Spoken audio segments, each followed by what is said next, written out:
As-tu déjà été émerveillé par des exploits architecturaux si immenses et complexes qu'ils semblent presque illogiques?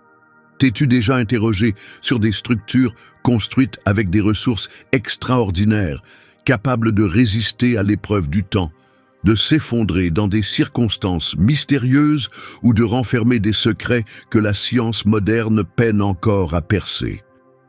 La Bible relate certains des édifices les plus impressionnants de l'histoire, chacun cachant une énigme, une leçon oubliée ou une réalité que peu osent explorer. Dans cette vidéo, nous vous emmènerons dans une exploration fascinante de 5 structures bibliques légendaires et des mystères qu'elles recèlent. Mais préparez-vous, la dernière révélation pourrait bien bouleverser toutes vos idées préconçues et vous laisser sans voix. Êtes-vous prêt à plonger dans ces énigmes qui relient foi, histoire et archéologie? Accrochez-vous, car ce qui va suivre pourrait bien changer votre vision du passé et du futur. Entrons dans le vif du sujet, les constructions monumentales de la Bible. Pouvez-vous imaginer construire un immense navire en n'utilisant que des outils rudimentaires? Pas de grue, pas d'outils électriques, seulement du bois, des mains endurcies et une foi inébranlable.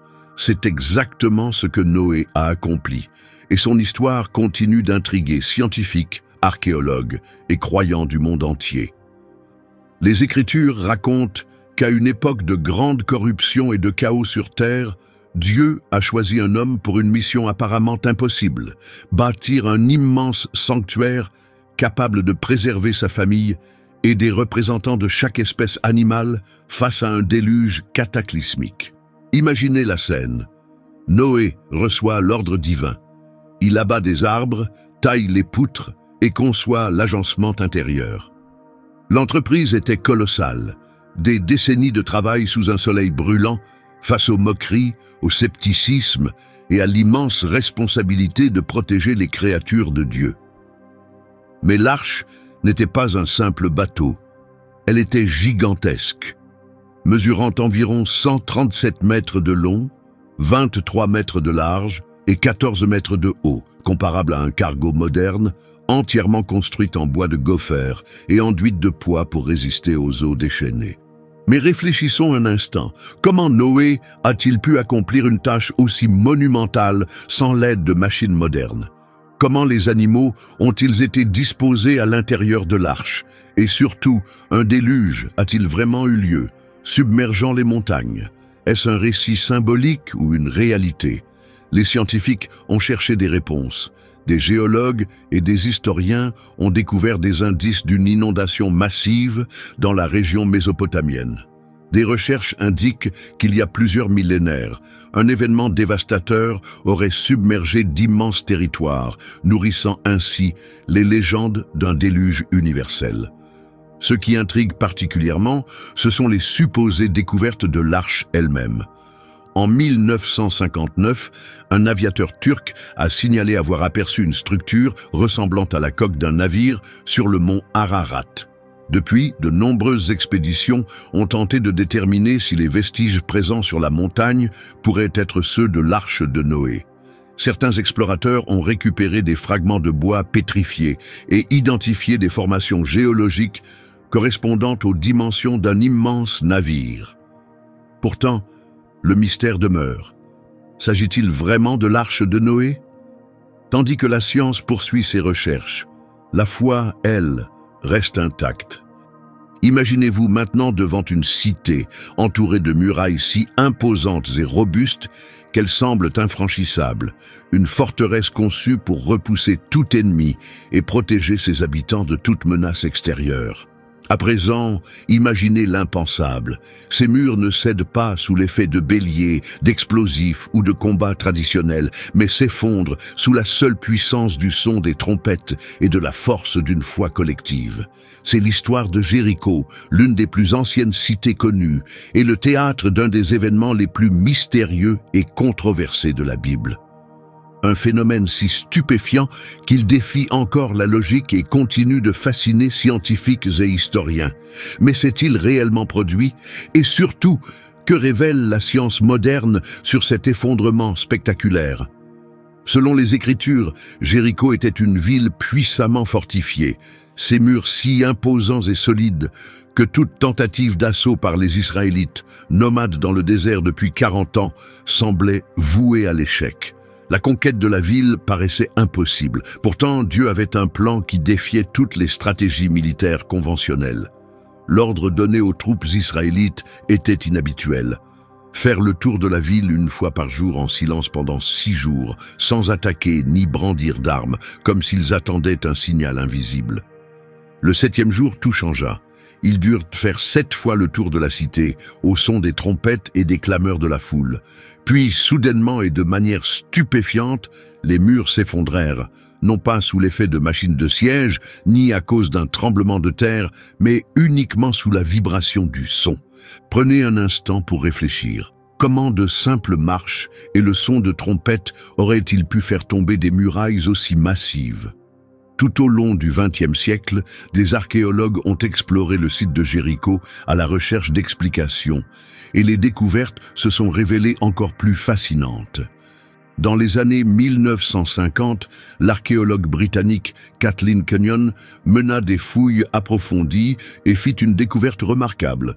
Il existait bien des vestiges d'un mur massif qui s'était effondré de manière soudaine. Encore plus surprenant, les preuves indiquaient que les murs étaient tombés de l'intérieur vers l'extérieur, un phénomène inhabituel dans les sièges classiques, où les fortifications sont généralement détruites de l'extérieur par les forces assaillantes. Dans le cas de Jéricho, l'effondrement semblait venir de l'intérieur, en parfaite concordance avec le récit biblique, selon lequel les murs n'avaient pas été détruits par des mains humaines, mais par une force bien supérieure. Mais si une explication naturelle existait pour la chute des murs de Jéricho? Certains chercheurs avancent l'hypothèse d'un tremblement de terre comme cause réelle de l'effondrement, d'autant plus que Jéricho est situé sur une faille géologique où l'activité sismique est fréquente. Cette théorie, qui pourrait concilier le récit biblique avec un phénomène naturel, soulève cependant une question cruciale. Comment Josué et les Israélites auraient-ils pu prévoir précisément le moment où un tremblement de terre frapperait? De plus, la coïncidence entre l'effondrement et le moment exact où les trompettes retentirent et où le peuple cria semble trop extraordinaire pour être fortuite.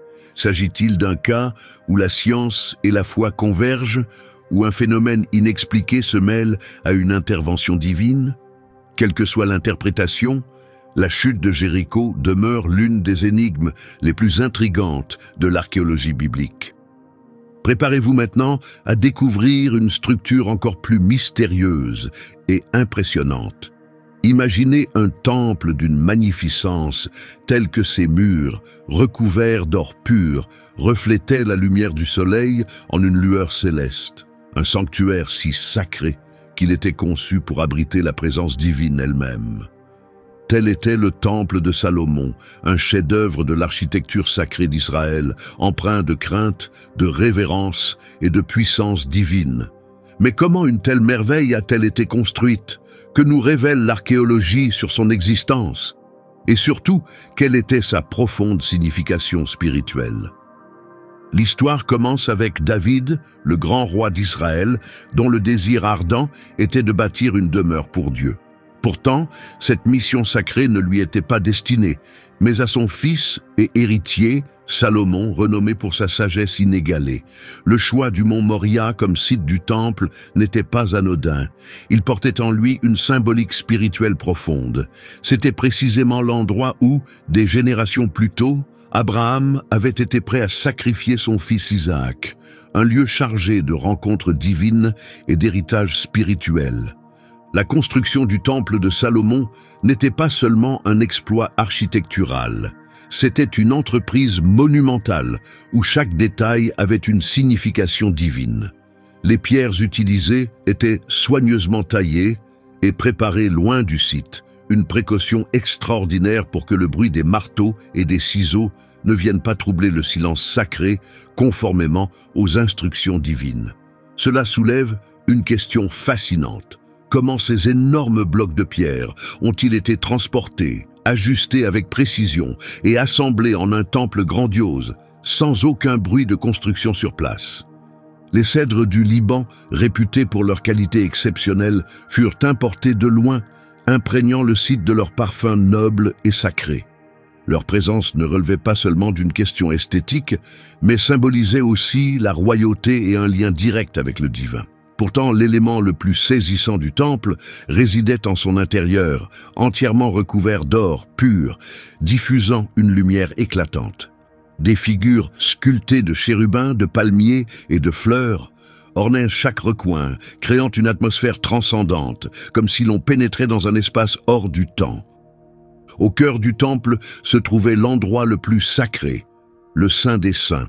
Dans cette chambre sanctifiée reposait l'Arche de l'Alliance, l'artefact mystérieux représentant la présence tangible de Dieu parmi son peuple. Après 7 années de labeur assidu, le temple fut achevé. Mais les événements de son jour de consécration dépassèrent toute attente. Salomon rassembla tout Israël pour une cérémonie qui resterait gravée dans leur mémoire. Devant l'autel, il prononça une prière solennelle, implorant Dieu de faire de ce temple sa demeure terrestre. Puis, un phénomène miraculeux se produisit. Une nuée resplendissante enveloppa le temple, marquant la manifestation palpable de la présence divine. Ce qui suivit fut encore plus stupéfiant. Un feu descendit du ciel et embrasa les sacrifices sur l'autel, sous les yeux ébahis de l'assemblée. Cet acte divin confirma que Dieu acceptait le temple comme son sanctuaire, poussant la foule à se prosterner en révérence. À cet instant, ils savaient qu'ils étaient en présence du Créateur vivant et tout-puissant. Cependant, l'histoire du temple de Salomon ne s'arrête pas à son achèvement. À travers les âges, il demeure une énigme profonde. Ses secrets cachés, sa destruction tragique et les mystères persistants qui l'entourent continuent d'interpeller l'humanité. Préparez-vous maintenant à explorer une structure encore plus imposante et énigmatique.